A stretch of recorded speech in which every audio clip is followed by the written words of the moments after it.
네, 오늘 강의는 지난번에 이어서 그 결정 재료에 대한 이해를 바탕으로 결국은 실리콘 안에 몇 개의 전자가 얼마나 있을까 얘기로 들어가는 초입부입니다. 일단은 리마인드를 하기 위해서 잠깐만 앞으로 가서 지난 시간에 공부했던 걸 그냥 빠른 속도로 훑고 지나가겠습니다. 반도체란 무엇인가? 리지스티비티의 중간쯤 되는 소재이고, 크리스탈이냐? 크리스탈의 정반대말 아몰포스냐, 그리고 크리스탈스러운데 어떤 면에서는 아몰포스스러운 가운데 끼인 물질인 다결정질이죠. 폴리크리스탈린 이렇게도 구분한다는 얘기도 있고, 반도체 재료를 그 원소 하나로 구성된 소재냐, 두 개로 구성됐냐, 세 개 이상으로 구성됐냐를 가지고 각각 엘리멘탈 컴파운드 LOE로 구분했었습니다. 그다음 실리콘에 대해서 공부하기 위해서는 실리콘 원소 하나가 몇 개의 전자를 가지고 있는지 이해를 해야 되고, 그 과정에서 부득이하게 원자 구조에 대한 얘기를 간단히 했었습니다. 뭐 알려진 바 가장 간단한 수소 원소는 수소이고, 그 수소는 원자 번호 1이고 전자가 하나입니다. 실리콘은 14번 원자이고 14개의 체외 14개의 전자가 있고, 그중에 체외곽에 돌고 있는 이 네 개의 전자가 결국은 D램과 낸드와 같은 제품에 전류를 흘리냐 안 흘리냐의 주인공이 된다라고 얘기했었습니다. 그래서 실리콘 원소에 대해서 좀 더 자세히 설명을 드렸고, 체외각 전자 4개, 이렇게 동그라미 치는 4개가 3S, 3P 궤도가 잘 합쳐져서 굉장히 근접해 있는 궤도라서 3SP 혼성 궤도를 만들어서 체외각 전자가 4개입니다 라고 해서 실리콘에 여기 붙어 있는 요런 전자들을 하고, 가운데 있는 양성자고 퉁쳐서 동그라미 실리콘에 동그라미 쳤었고, 제각전자 4개가 있다 이런 얘기를 했었습니다. 이제는 실리콘 원소 하나가 우리 공부의 대상이 아닙니다. 결국 반도체 제품이라는 건 실리콘 원소를 모아서 결국은 결정 재료를 만들고, 그게 웨이퍼이고, 그 웨이퍼 표면에 반도체 집적 소자를 만들어서 소자끼리 연결해서 컴퓨터를 만드는 거죠. 자, 그러면 그런 실리콘 웨이퍼 안에 있는 실리콘 원자들은 어떤 규칙을 가지고 서로 연결되어 있느냐, 그 얘기로 이제 다이아몬드 스트럭처가 정답입니다. 실리콘 결정 구조의 결정 재료 뭐 구조는 결정 구조는 무엇입니까? 다이아몬드인데, 그 다이아몬드 구조를 이해하기 위해서 심플 큐빅, 페이스 센터드 큐빅 너머에 다이아몬드 구조가 있다라는 얘기를 했었습니다. 그 유니셀 이 흰색 점선으로 표시된 유니셀을 이제 위아래 앞뒤 좌우로 붙여가면서 이제 결정 구조를 만들어 가게 될 텐데, 한 변의 길이가 0.543 나노미터다 이런 얘기도 했었습니다. 그 다음에 한 1세제곱센티미터당 그럼 저런 실리콘 원소가 몇 개쯤 있을까? 그 밀도죠. 어타믹 덴서티입니다. 이런 어타믹 덴서티를 직접 찾았죠. 그래서 그 값이 이 정도에 이른다라는 얘기도 했었습니다. 중요한 얘기니까 이 수치는 특히 잘 기억하길 바랍니다. 왜 이런 과정들을 거쳐서 나오는지 잘 리뷰해 주시기를 바랍니다. 그 다음은 구조적으로는 똑같은데, 즉 다이아몬드 구조와 구조적으로 똑같으나 유일한 차이점은 원소가 교대로 하나씩 교차된다. 그래서 섞여 있으니까 징크 블렌드 구조라고 했고, 주로 3, 5 화합물 반도체가 이런 구조를 가집니다. 그 다음은 뭐 밀러 맥주의 소면의 면발이 어떤지 확인하시면 결국 결정 구조의 모습을 어떻게 표기할 것인가, 그 얘기에 대해서 지난 시간에 얘기했었습니다. 실제로 100이냐 110이냐 이런 구분들, 웨이퍼의 모습들 설명을 드렸었습니다. 그다음 각 결정 구조 방향에 따라서 자유전자가 쳐다보는 그 자기가 관통해 가야 할 면의 실리콘 원자의 배치도도 방향에 따라 다르기 때문에 이제 곧 배우게 되실 전자의 이동도, 어떤 플러스 마이너스 전압차를 주면 내부에 전기장이 생기고, 이 전기장 때문에 마이너스 Q 전하를 띠고 있는 전자는 전기장과 곱을 하면 힘을 받게 되고, 힘을 받는 건 가속 운동을 하는 거고, 그 전자가 가진 유효 질량에 의해서 결국은 힘을 받아 운동을 하면, 그리고 얼마나 운동을 잘할까, 전기장을 주면 운동하는 속도는 어떻게 비례할까? 이런 거의 비례 상수가 모빌리티 뮤입니다. 이런 걸 할 때 이제 결정의 방향에 따라 꽤 달라지고, 그래서 각 반도체 파운드리사나 메모리 칩 메이커들이 처음에 제품을 설계하고 할 때 웨이퍼의 방향을 어디로 할 거냐 또 되게 중요한 출발입니다. 근데 잘 모르면 보통 100으로 시작하고 있습니다. 네, 그 다음은 실리콘의 전류를 흘리기 위해서 필요한 그 입자들이 있을 텐데 그 입자가 전류를 흘리는데 참여하려면 두 가지 요건이 아주 중요하다라고 했습니다.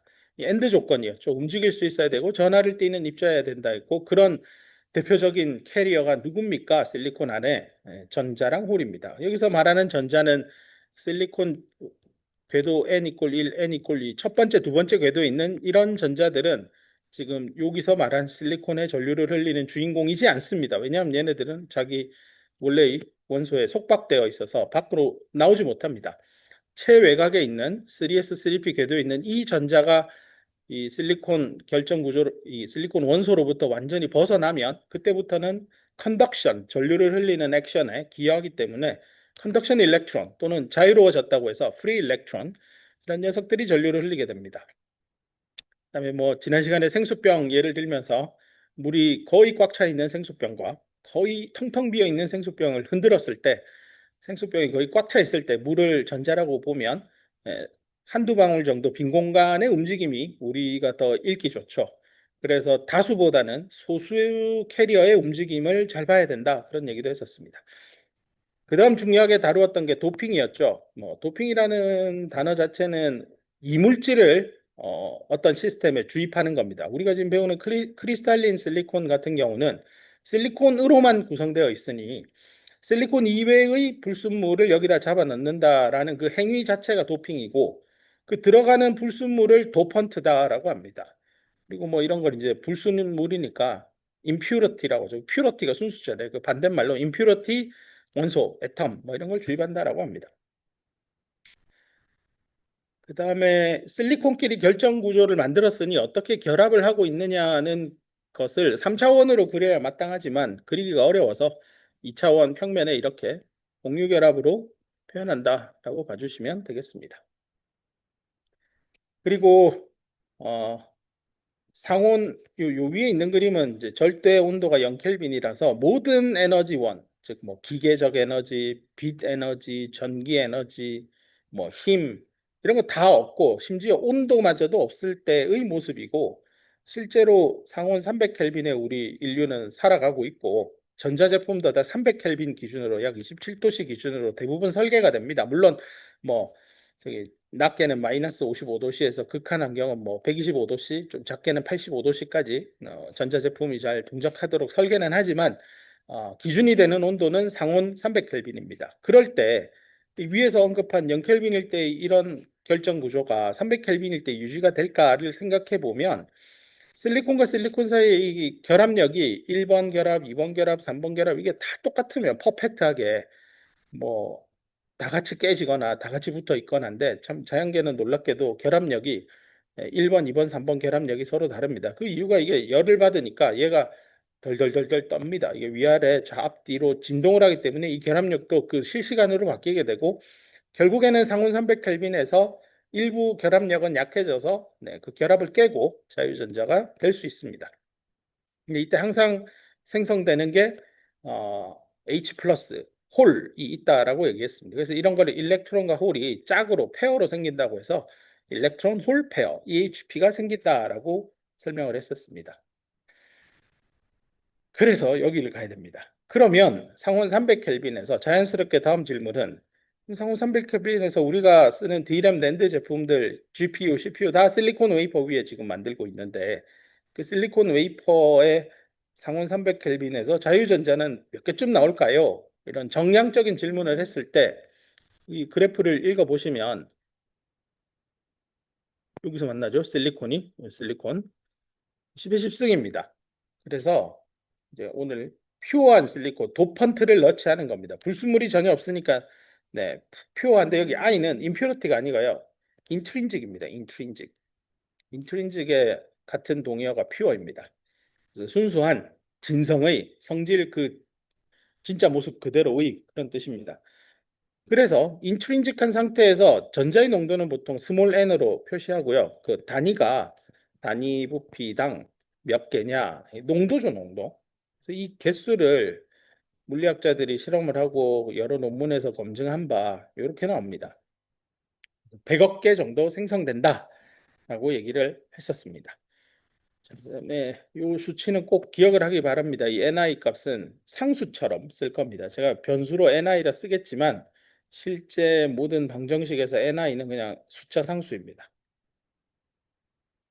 그래서 뒤에 여기 이제 여러 가지 쓰는 용어들 정리한 거니까요. 한번 쭉 읽어보면 뭐 별거 없습니다. N은 전자의 농도, P는 홀의 농도, NI는 EHP, 뭐 진성 인트린직 실리콘 물질에 들어있는 전자의 농도라고 봐도 되죠. 사실은 뭐 NI로 쓰던 PI로 쓰건 상관은 없습니다. 왜냐하면 이 값은 같겠죠. 전자 한 개 생기면 홀도 한 개 생기니까요. EHP로 짝으로 발생하니까. 그런데 이제 PI는 잘 안 씁니다. 그냥 NI로만 많이 쓰고요. 그래서 전자의 농도는 홀의 농도랑 같겠죠. 언제요? 퓨어한 실리콘 반도체의 경우에는 뭐 전자 하나 생기면 홀 하나 생기는 구조죠. 앞에 여기 그림에서 요 모습입니다. 요 모습.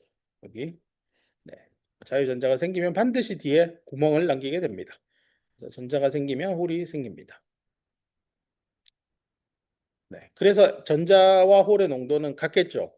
인트린직 퓨어 세미컨덕터에서 맞는 겁니다. 다시 말해서 without 도펀트니까. 그래서 이거를 NI라고 쓰면 자연스럽게 이런 식을 유도할 수 있습니다. N과 B를 한번 곱해볼까? 그럼 N이 NI고 P도 NI니까 곱하면 NI 제곱이네. 이렇게 나옵니다.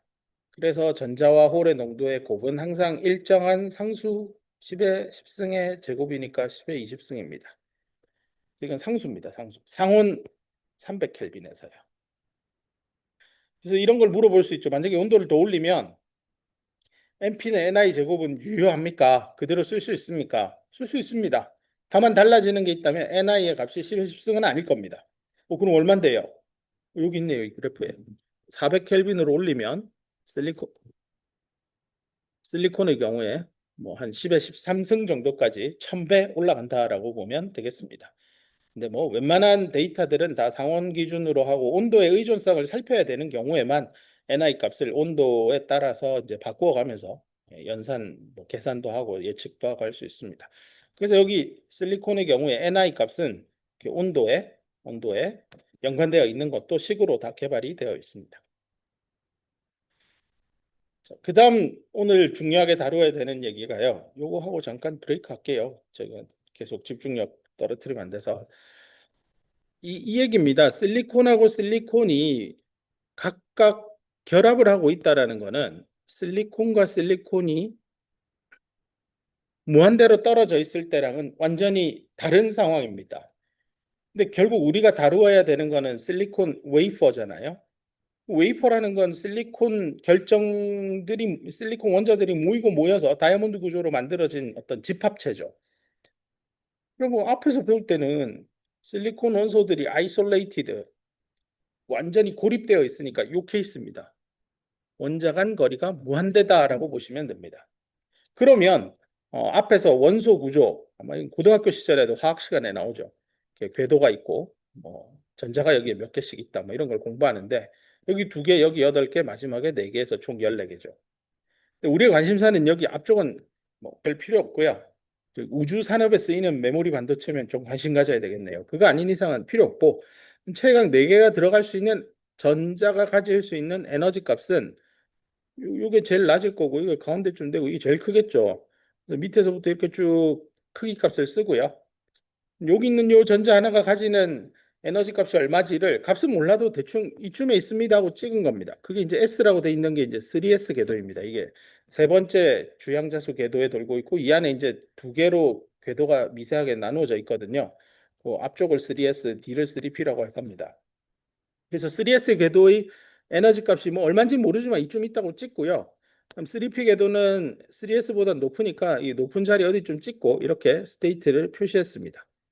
그래서 요 에너지 값을 가지는 요 에너지를 뭐 1, 여기는 2라고 할게요. 에너지 값이 1인 즉 3S 궤도에 올라가 있는 전자는 2개입니다. 그리고 에너지 값이 2인 3P 궤도에 있는 전자도 2개입니다. 2개, 2개씩 있습니다. 그래서 총 4개가 최외곽에 돌고 있습니다. 실리콘 원소 기준으로 제일 바깥쪽에 돌고 있는데요. 이놈들이 이제 상온 300켈빈이 되면 몇 마리가 뜯겨져 나온다는 얘기. 그 얘기를 하려면 이 실리콘 원소 하나만 보면 안 됩니다. 우리는 이렇게 공유결합으로 팔에 팔을 서로 맞잡고 손에 손을 맞잡고 이렇게 붙어 있는 결정 구조를 볼 겁니다.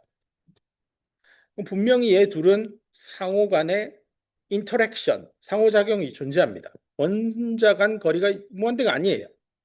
그러면 앞에서 배울 때 실리콘은 최악의 3S, 3P 궤도가 있는데 여기도 실리콘인데 걔도 최악의 3S, 3P인데 둘이 만난다고? 그럼 이 궤도가 그대로 유지돼요? 이런 질문이죠. 이건 마치 부산 해운대 앞바다에 있는 파도가 이렇게 있습니다. 저 멀리 하와이 거기 있는 파도가 하나 있습니다.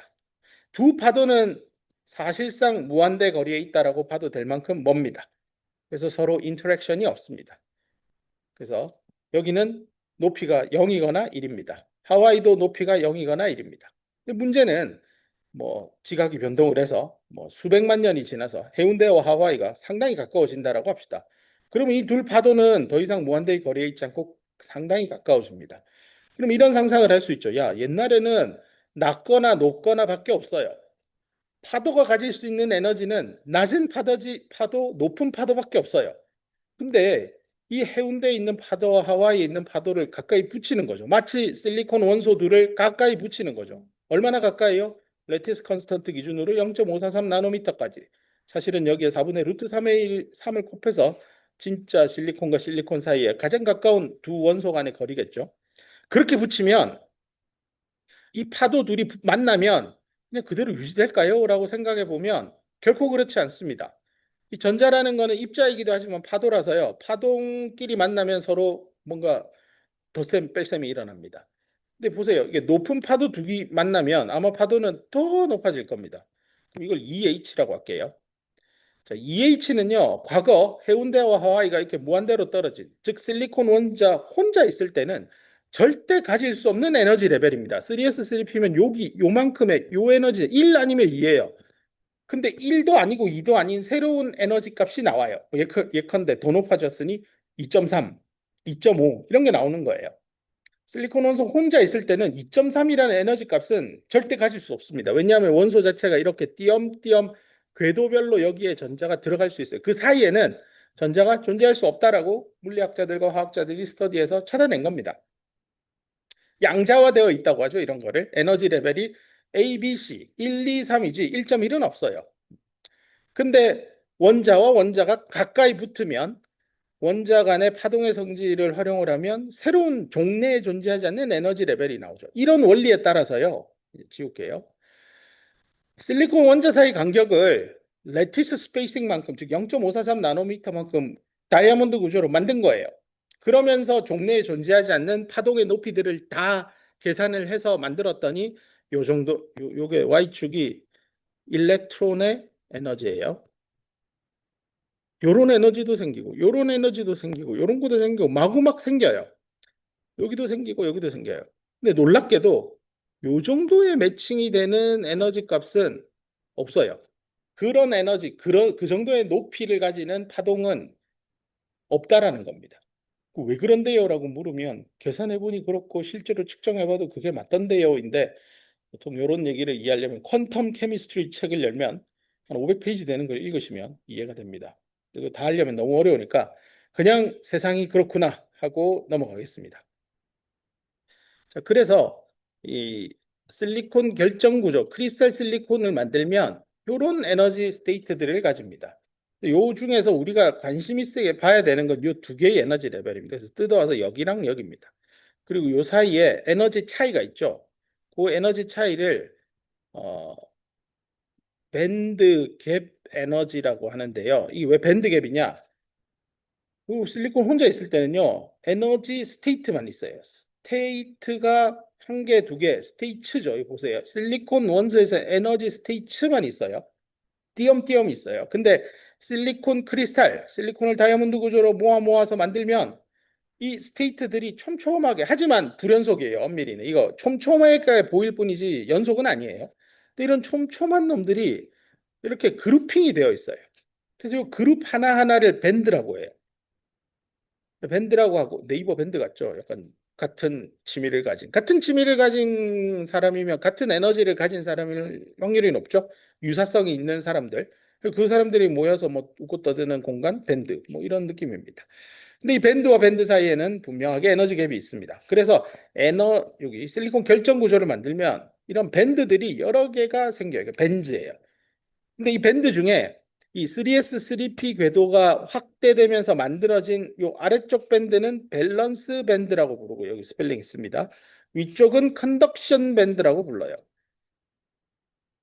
그러면 이 밴드가 두 개밖에 없습니까? 사실은 뭐 여기 4S, 4P 뭐 이런 에너지 레벨도 있었고 그들이 이렇게 결정 구조를 만들어가면 여기도 에너지 밴드 쫙 만들어지고 또 위에 밴드 쫙 만들어지고 밴드는 많아요. 그 위로. 근데 거기는 너무 높은 에너지 상태라서 거기에 자유전자가 있을 가능성은 거의 없습니다. 그래서 우리의 관심의 대상이 아닙니다. 우리가 관심 가지고 있는 에너지 밴드는 이 3S, 3P 궤도가 만나가지고 상호작용, 파동끼리 만나서 새로운 에너지, 새로운 파고를 만들어낼 때 어, 어디로 분산되어서 흩어지느냐인데 요 밴드와 요 위에 밴드, 요 둘만 관심 가지면 됩니다. 자, 그래서 아래쪽은 밸런스 밴드, 위쪽은 컨덕션 밴드라고 하는데요. 여기를 한번 뜯어보면 여기 지금 색깔을 한번 보세요. 원래는 여기에 전자가 두 개, 여기 전자 두 개예요. 근데 이게 실리콘 원자가 N개 있다고 합시다. 그럼 요 곱하기 2N개, 2N개 있습니다. 그러니까 합치면 총 4N개의 체외곽 전자가 N개의 실리콘에 있습니다. 근데 문제는 요 궤도에는 최대 6개가 들어갈 수 있어서 6개, 6N개는 empty, 비어 있어요. 여기 두 개는 채워져 있고 두 개도 채워져 있어요. 근데 요런 게 이제 만나면은 막 뿌려지잖아요. 근데 올라가는 게 전자의 에너지가 증가하는 방향이니까 뭐 사람도 그렇죠. 서 있으면 앉고 싶고 앉으면 눕고 싶고 누우면 자고 싶고 자면 계속 자고 싶고 그래서 죽는 거잖아요. 자연계는 에너지가 낮아지는 걸 선호하죠. 그래서 원래는 요만큼의 1이라는 에너지를 가진 3S궤도 있는 전자가요. 이 실리콘 결정 구조를 만들고 났더니 여기에 에너지가 생겨. 에너지 스테이트가. 와, 저기 편하겠네. 하고 쭉쭉쭉 내려옵니다. 높은 에너지 가진 전자들이 아래쪽 스테이트부터 여기를 전자들이 이렇게 채웁니다. 그래서 이쪽에 만들어진 에너지 스테이트와 이쪽에 만들어진 에너지 스테이트는 결국 분화 발전된 게 3S, 3P에서 나와서요.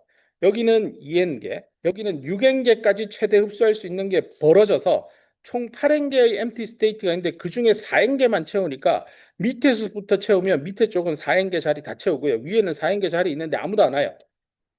뭐 이런 상황입니다.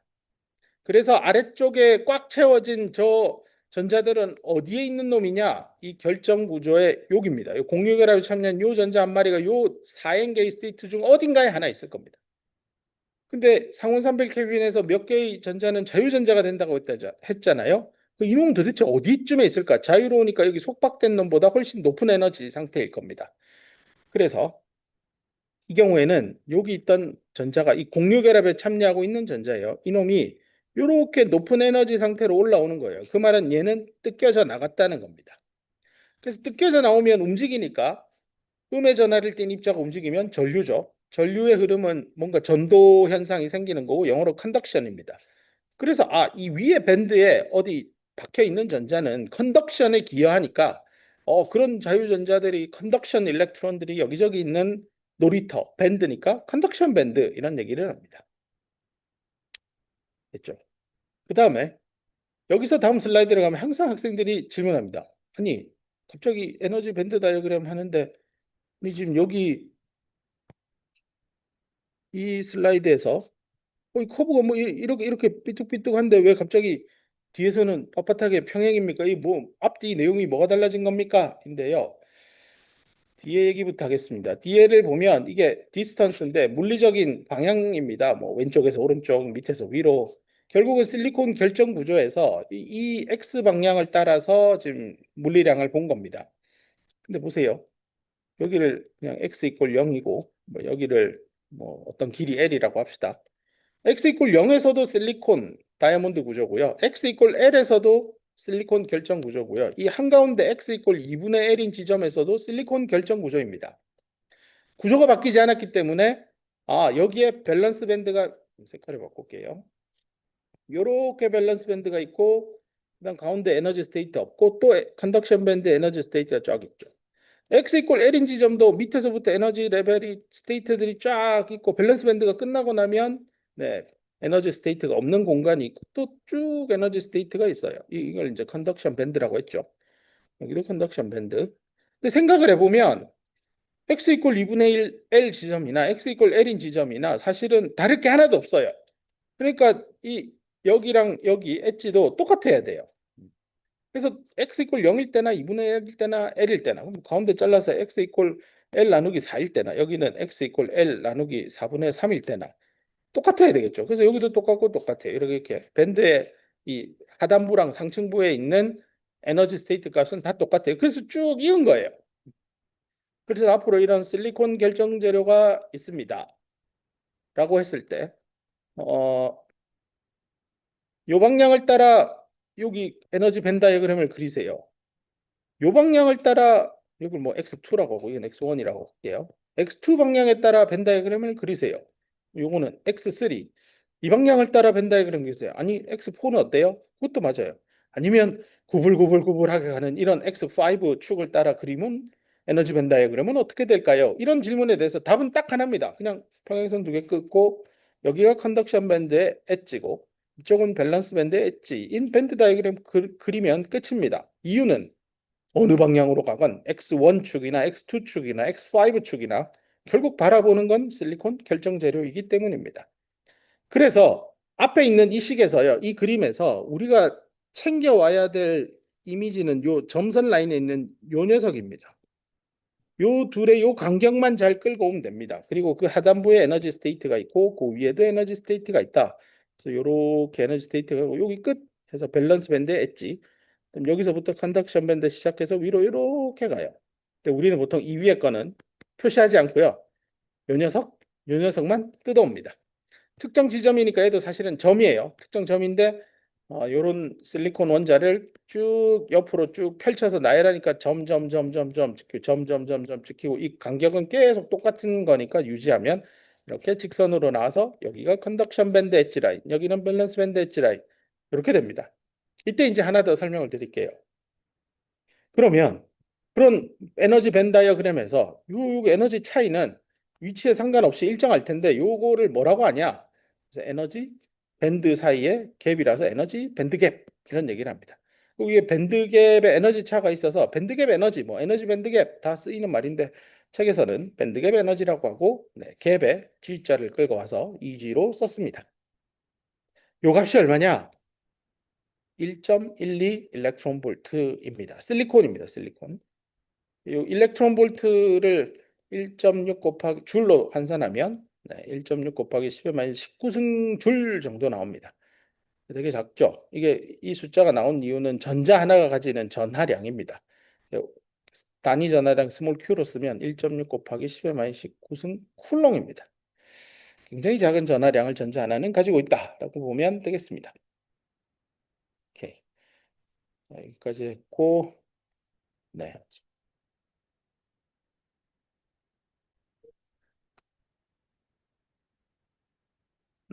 네. 갑시다. 자, 그 다음은 밴드갭에 대한 컨셉을 배웠으니까 자연스럽게 그 다음 얘기로 넘어가겠습니다. 밴드갭을 이용해서 그러면 물질을 한번 분류해 볼까? 이런 질문을 던졌을 때 이 반도체인 실리콘은 밴드갭이 0이 아닌 값인데 아주 크지도 않아요. 중간쯤 되는 밴드갭 값을 가진다라고 보면 되고요.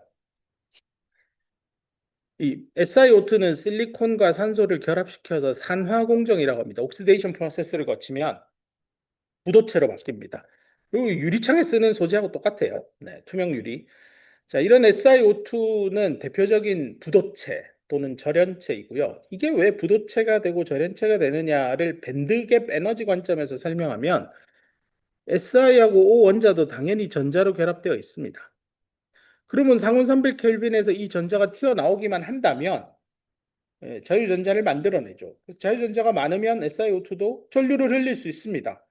근데 우리가 알기로 SiO2는 전류가 잘 안 흐르는 물질이죠. 왜 그런가? 전자가 안 나와요.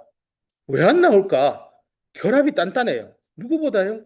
실리콘과 실리콘 원소 사이에 여기 결합하고 있는 전자가 나오는 기 위해서 극복해야 되는 요 결합력. 본딩 폴스가 있을 거 아니에요. 이 본딩 폴스를 힘을 에너지로 환산했더니 얘예요. 112. 근데 SiO2의 이 결합력은 환산했더니 9예요. 9 일렉트론 볼트. 거의 9배 가까운 힘을 얻어야만 SiO2의 결합에 참여하고 있는 전자가 자유전자가 됩니다. 그러니 동일한 에너지를 줬을 때 누가 더 전자가 많을까요?를 생각해 보면 실리콘 반도체 훨씬 많겠죠. 그리고 이 밴드갭 에너지하고 이 자유전자 여기 전자가 이렇게 올라가서 여기에 있어야 이게 자유전자예요. 이 자유전자의 개수가 몇 개가 되느냐를 밴드갭 관점에서 이제 이해를 좀 해야 됩니다. 근데 밴드갭이 9배 되면 자유전자의 개수는 그럼 9분의 1로 작아질까? 9분의 1, 9의 제곱분의 1, 9의 3승분의 1 이런 것들을 이제 물리학자들이 연구를 했고요. 그 결론은 지수함수적인 관계입니다. 그래서 전자나 홀의 농도는 이 밴드갭 에너지 요거의 기하급수적인 함수입니다. 그래서 엑스포넨셜의 1승배냐, 엑스포넨셜 9승배냐, 이게 엑스포넨셜 한 2.73 정도 되니까 3이라고 하면 3의 9승배 정도 차이 난다고 보면 되겠습니다.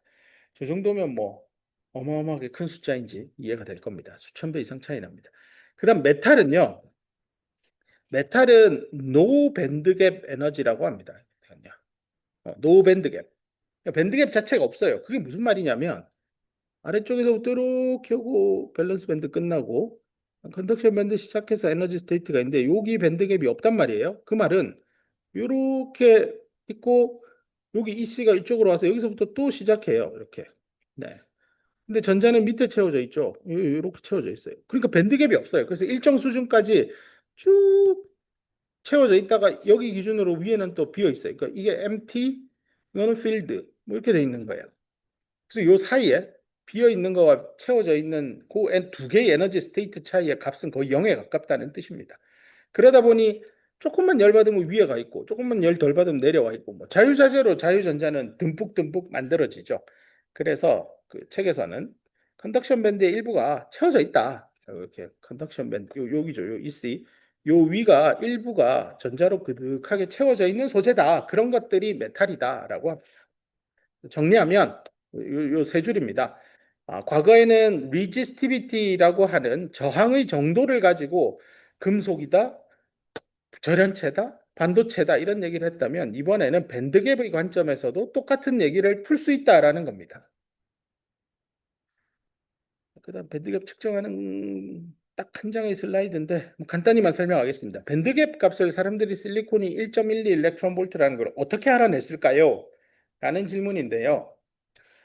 어, 실리콘 결정 재료에서 자유전자를 뜯어내서 요 놈이 톡 튀어나오는 그 순간은 요 자유전자 입장에서는 밴드갭 에너지 Eg보다 더 큰, 이거보다 더 큰 에너지를 흡수한 겁니다.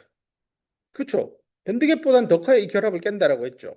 그래서 근데 밴드갭 중에 여기 EV 바로 아래에 있는 전자가 있고 EC 바로 위에 여기까지만 이렇게 뚝 이동하고 여기는 H 플러스를 남기겠죠. 요런 에너지 값도 있을 거고 여기 밑에 있는 전자가 이만큼 변화해서 저 위에까지 올라가는 놈도 있을 겁니다. 그럼 없어지고 H 플러스 생기죠. 여기 자유전자 위에 생기고. 근데 이 중에 어떤 걸 밴드갭이라고 했냐? 최소죠, 최소. 최소. 요거는 값이 상당히 크죠. 요게 최소, 요거는 커요. 그래서 자유전자를 발생시키는데 필요한 에너지가 아니고 자유전자를 발생시키는 데 필요한 최소의 에너지를 우리는 밴드갭 에너지라고 하면 되겠구나. 그럼 이걸 어떻게 측정할까?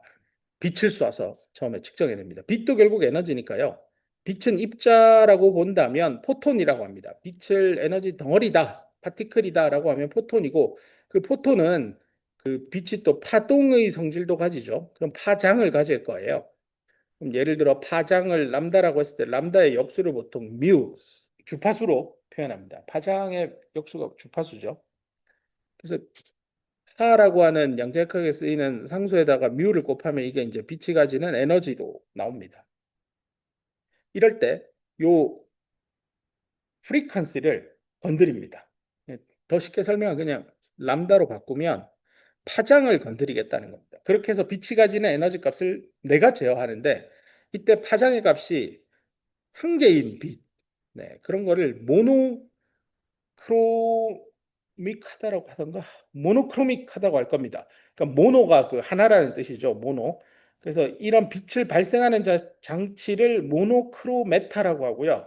그 모노크로미타의 그 연구실에 가서 이렇게 써보면 빛 파장 몇 개를 내가 뭐 350 나노 빛을 발생해줘. 뭐 500 나노로 500 나노, 450 나노 그럼 대충 초록빛이 나오겠죠. 그런 빛을 막 만들어낼 수 있어요. 그거를 실리콘 웨이퍼 위에다가 주사합니다. 쏘는 거예요. 그렇게 했을 때 실리콘 웨이퍼 이 자유전자가 생기면 양쪽에 이렇게 해서 N미터 전류계를 달아서요. 전류가 흐르는지 안 흐르는지 살핍니다. 물론 양단에 전압차도 줄 겁니다. 배터리도 껴서요.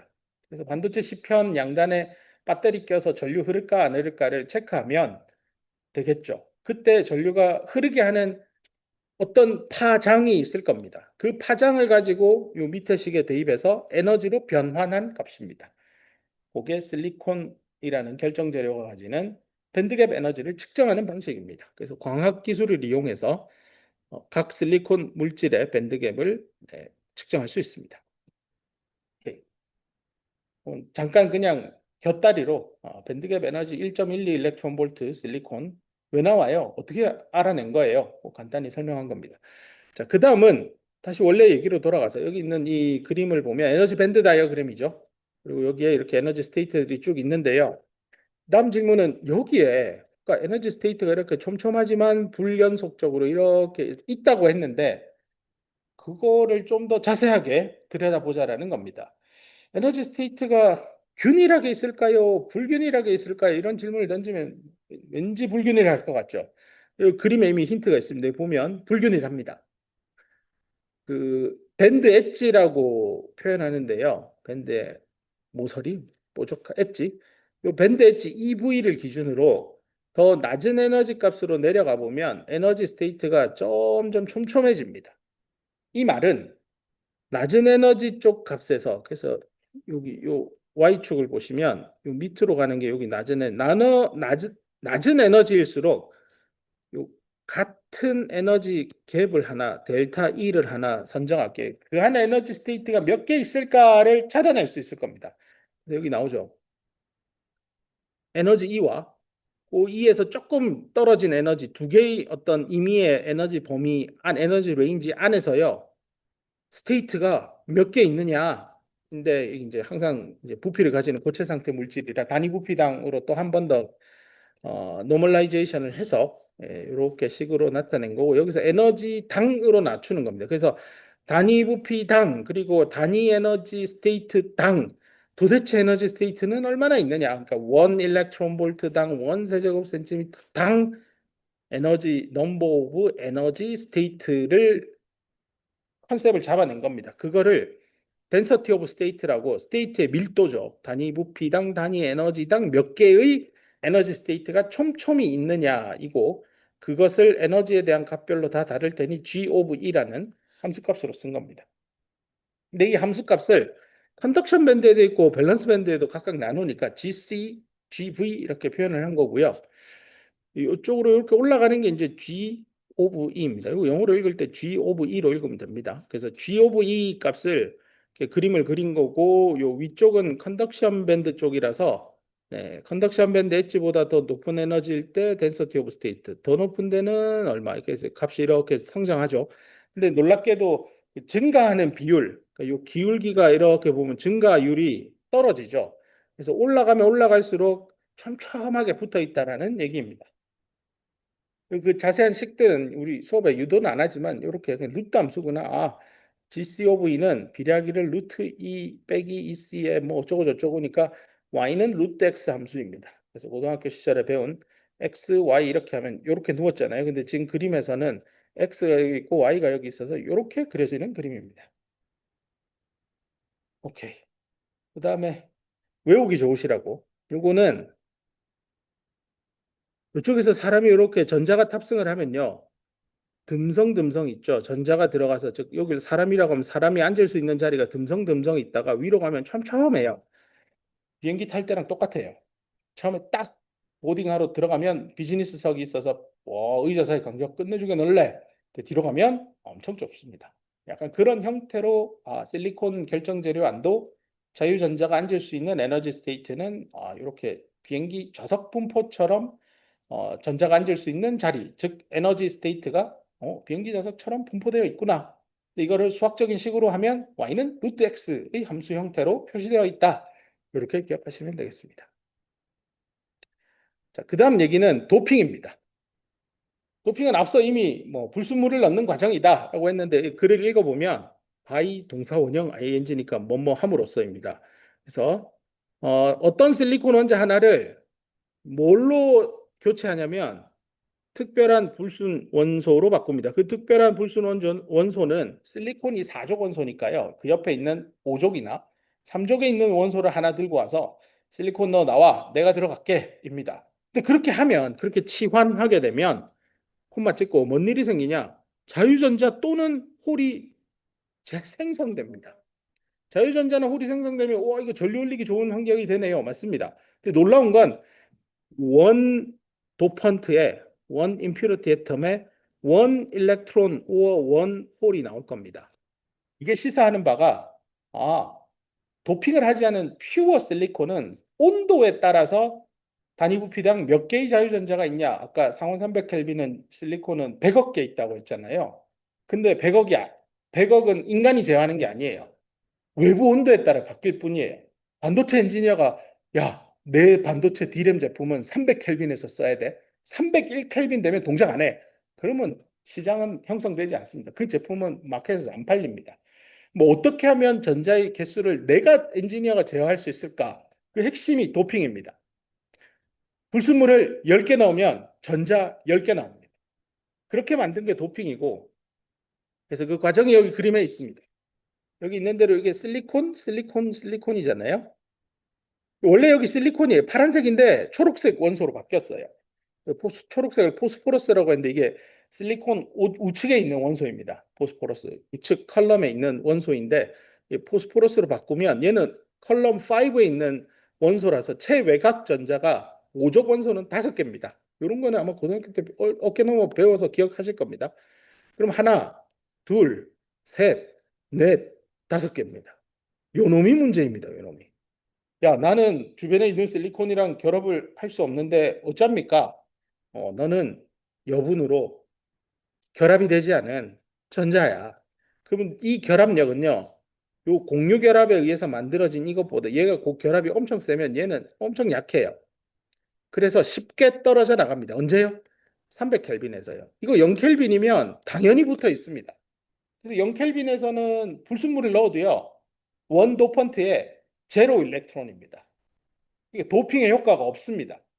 0켈빈에서는 도핑하는 의미가 하나도 없습니다. 근데 실제 D램 낸드 제품은 300켈빈에서 쓰기 때문에 도핑을 얼마 하느냐에 따라 자유전자의 양을 엔지니어가 결정할 수 있고 그 개수가 몇 개냐에 따라 동일한 전압을 줬을 때 흘러가는 커런트 양을 제어할 수 있습니다.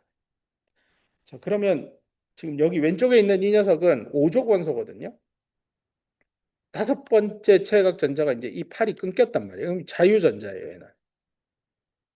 일단 첫 번째 느낌은 오늘 배운 걸 확장을 해보면 이게 컨덕션 밴드, 이게 밸런스 밴드인데 불순물이 들어오면 아까는 해운대하고 하와이 2개의 파도밖에 없다고 했고 심지어 파도도 똑같다라고 했는데 여기 뭐 어디로 갈까요? 대만 해협에 있는 파도 하나가 등장했어요. 그놈은 파동이 좀 특이해서 요런 데 에너지 스테이트를 하나 만들어요. 그놈 때문에.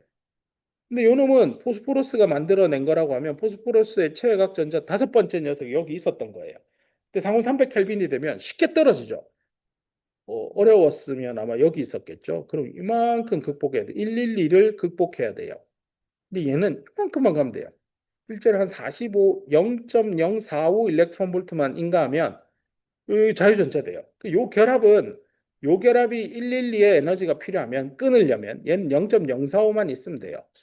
이걸 밴드 다이그램에 그려보면 포스포러스가 만들어내는 최외곽 5번째 전자는 컨덕션 밴드 인근 어딘가에 스테이트를 만들어냈고 거기 있었던 전자가 이렇게 상온 300켈빈에 별로 다 올라오는구나. 그래서 쉽게 자유전자로 변신하는구나. 그래서 도펀트 하나에 자유전자 하나 나오고 이렇게 되는 원리는 체외각 다섯 번째 전자가 아주 손쉽게 깨어지는구나. 밴드갭 에너지, 실리콘의 밴드갭 에너지보다 작은 에너지 값으로 애당초 결합하고 있었구나.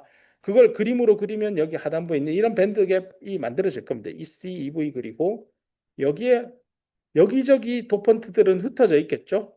그래서 이렇게 점선으로 도너의 에너지 레벨 ED라고 쓸 수 있을 겁니다. 자, 여기서 또 하나 유의미하게 봐야 되는 게 포스포러스 입장에서는 원래 다섯 개의 체외각 전자가 있어요. 중성이에요. 근데 전자 하나를 잃어버렸어요. 여기 불순물로 실리콘 자리에 대신 들어와서 생긴 일입니다. 그 결과 얘는 전자를 하나 잃었기 때문에 자기 자신은 플러스로 이온화됩니다. 결국은 플러스 전하를 띤 입자와 이 우측에 이제는 자유전자가 된 이놈하고요. 원래는 붙어 있었는데 떨어지죠. 그러니까 전하를 띤 입자가 두 개가 생기는 겁니다. 다만 이 자유전자는 모바일한 거고요. 이 P 플러스는 임모바일, 모바일의 반대어입니다. 모바일하지 않습니다. 모바일하지 않은 게 그럼 무슨 의미? 전류의 흐름에 참여하지 않을 겁니다. 그렇죠? 그 정도로 이해하시면 됩니다. 다만 이 전자가 앞으로 둥둥 떠다니다가 어딘가에 포스포러스를 보면 서로 끌어당기고 해서 궤도의 변화는 주겠죠. 그래서 간접적으로는 전류의 흐름에 영향을 주겠으나 직접적인 전류의 흐름에 참여하지는 않습니다. 자, 그다음 도너라는 이름 설명하고 넘어갈게요. 그래서 도너라는 이름을 한 이유는요. 도너는 도네이트라는 동사를 사람 이름으로 바꾼 거죠. 기부자입니다. 도너라는 의미는 전자를 도네이팅 했다는 겁니다. 실리콘에다가. 그래서 포스포러스 입장에서 이해하시면 됩니다. 포스포러스 입장에서는 실리콘에다가 전자 하나를 기부했다. 그러니까 자기는 전자를 하나 잃은 거니 플러스로 이온화되는 겁니다. 그렇게 이해를 하시면 되고 그 반대말입니다. 억셉터 얘는 뭐냐? 삼족 원소입니다. 대표적으로 보론이라는 원소가 있는데 요 놈은 삼족이라서 체외각 전자가 하나, 둘, 셋 끝입니다. 여기 밑에 있는 실리콘 입장 야나 팔 하나 줬잖아. 전자 하나 줬는데 너도 줘. 없습니다. 없어서 빈 공간 홀입니다. 근데 이 빈 공간은 주변에 떠다니는 자유전자가 있으면 여기 편하게 앉을 수 있는 자리인데 이게 뛰어다니는 놈이고 여기 들어가면 눕는 거예요. 그럼 당연히 에너지 낮은 쪽으로 가죠. 그럼 여기를 채워져요. 그 말은 보로는 실리콘 자리를 대체하는 substitute 하는 순간 전자를 accept 받아들입니다. 아주 받아들이기 좋은 판을 까는 거죠. 이게 약간 덫을 놓는 거죠. 일로 오세요. 여기 빈자리 있습니다. 이런 의미입니다. 야구 경기장으로 따지면 득실득실하게 요즘에 가을 야구 롯데가 가니 많이 하고 겁나게 응원하려고 했는데 못 갈 것 같아요. 맨날 봄대요. 봄대. 봄에만 잘하고 가을 가면 못하는 봄대. 이렇게 사람이 꽉 차 있는데 여기에 비었어 하면 그 멀리 떠다니는 사람이 복도에 있다고 와 가자고 뛰어가겠죠. 뭐 이런 느낌입니다.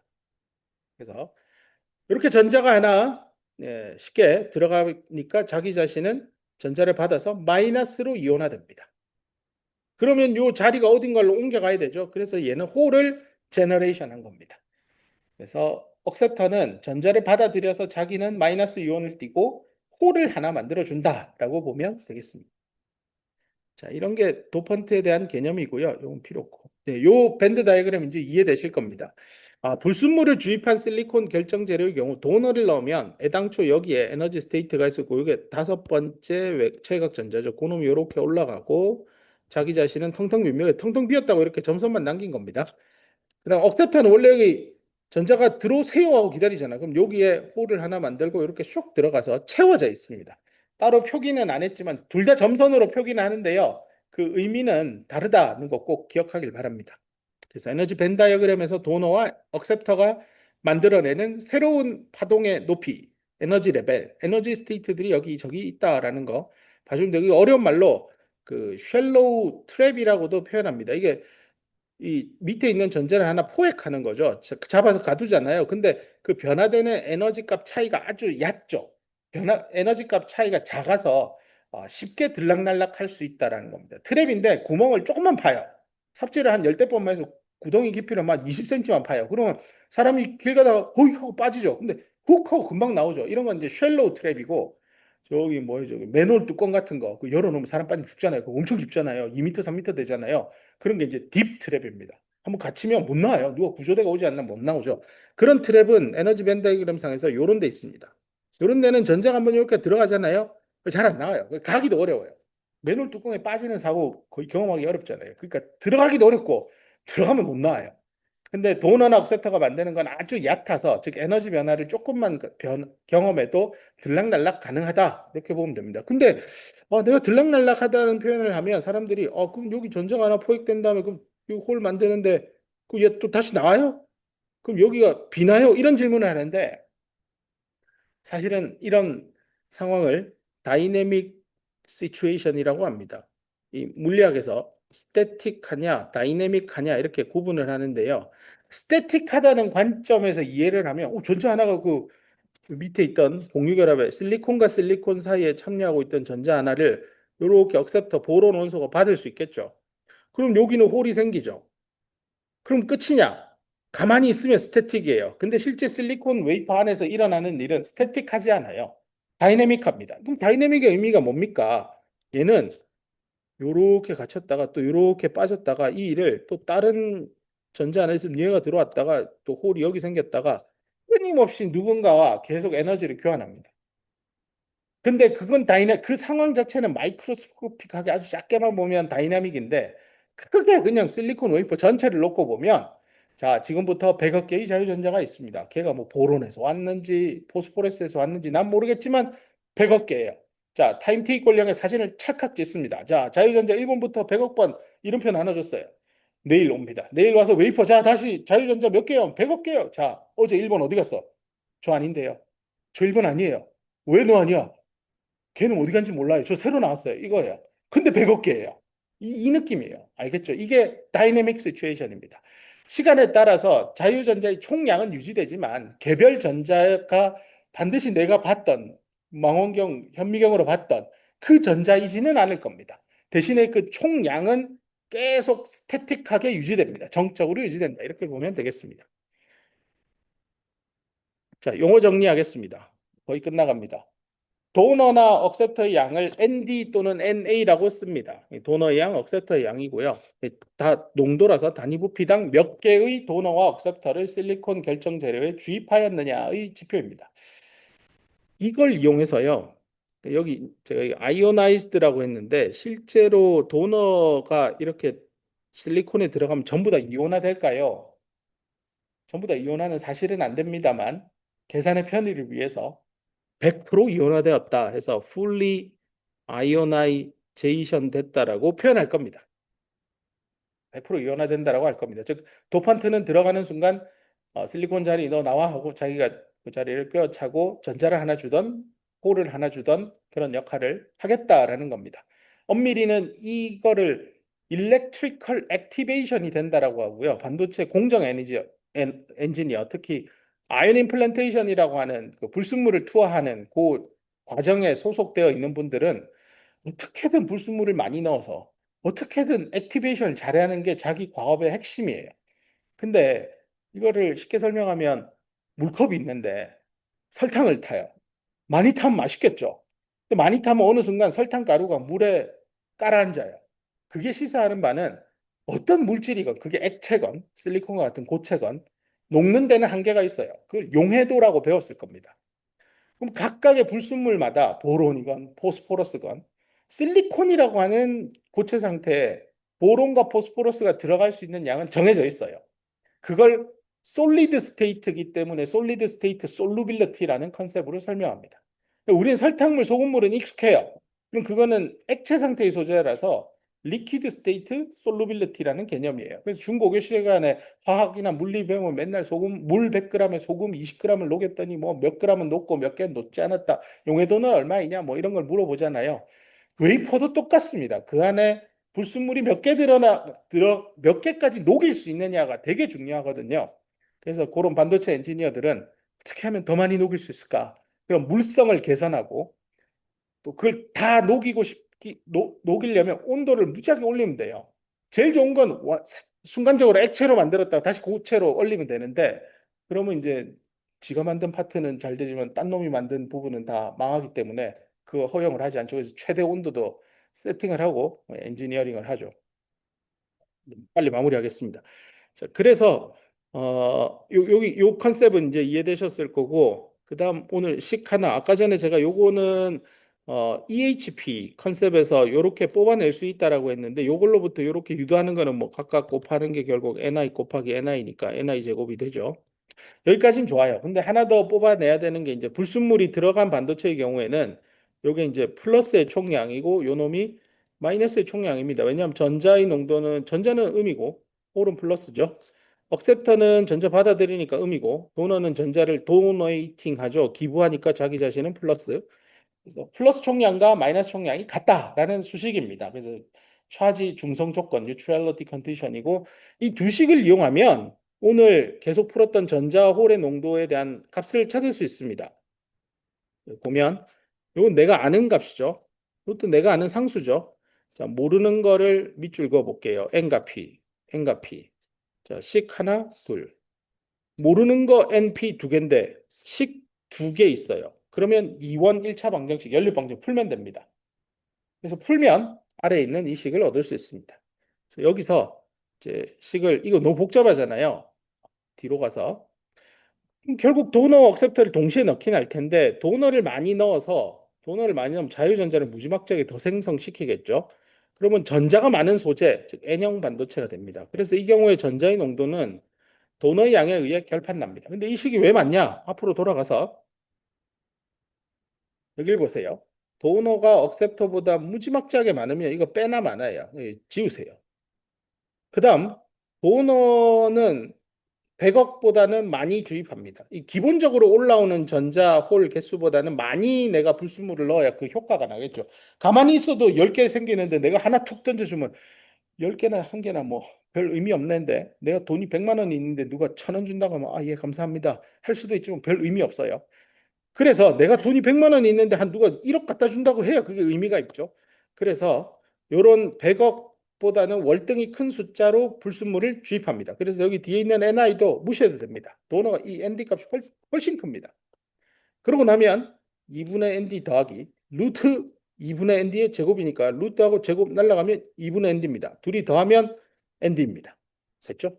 그래서 ND의 값이 충분히 크면 전자의 농도는 오로지 도너의 양에 의해서 결판납니다. 그래서 도너를 많이 넣은 소재 N형 반도체는 전자의 농도는 그냥 도너의 양이고요. 그럼 홀의 농도는 어떻게 되냐? NP는 NI 제곱이니까 대입하면 됩니다. ND분의 NI 제곱. 이렇게 해서 계산하면 됩니다. 근데 NI 제곱은 상온 300켈빈에서 20승이죠. 그럼 예를 들어 도핑을 한 10에 16승 했다? 이렇게 넣으면 10에 4승이에요. 이제 알겠죠? 아, N형 반도체의 전자는 단위 부피당 10에 16승계, 만족에 있어요. 만조.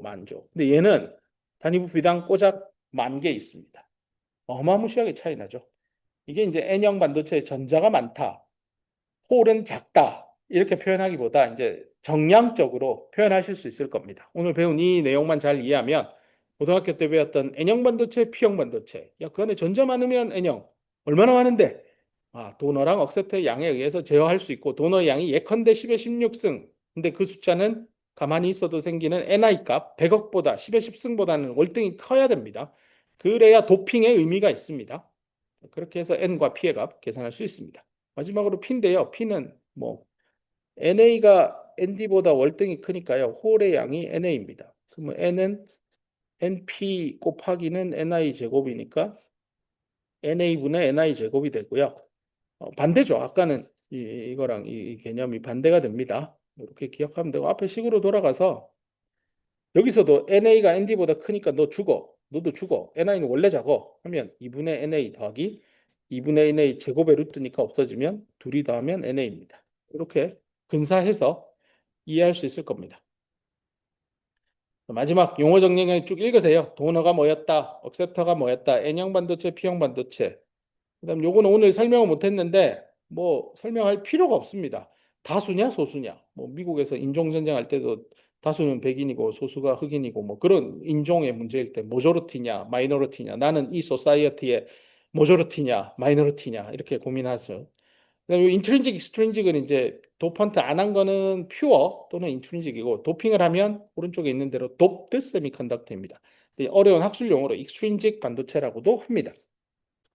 자, 일단 뭐 오늘 해야 할 얘기들은 쭉 다 한 것 같습니다. 서머리 읽어보고, 네, 다음 시간에는 중요한 상수값 정리하고, 그 얘기를 할 겁니다. 이렇게 에너지 밴드 다이어그램으로 가서, 어디 갔냐? 아, 여기입니다. 네, 다음 시간에 이 부분을 목표로 할 겁니다. 컨덕션 밴드 안에 전자가 에너지별로 몇 개씩 분포하는지를 하나하나 좀 찾아보고 싶은 겁니다. 단순히 총량을 보는 게 아니라 각 에너지별로 도대체 전자는 몇 개쯤 있을까? 그런 얘기를 풀기 위해서 또 무엇이 필요한지 하나하나 알아가 보겠습니다. 수고했습니다.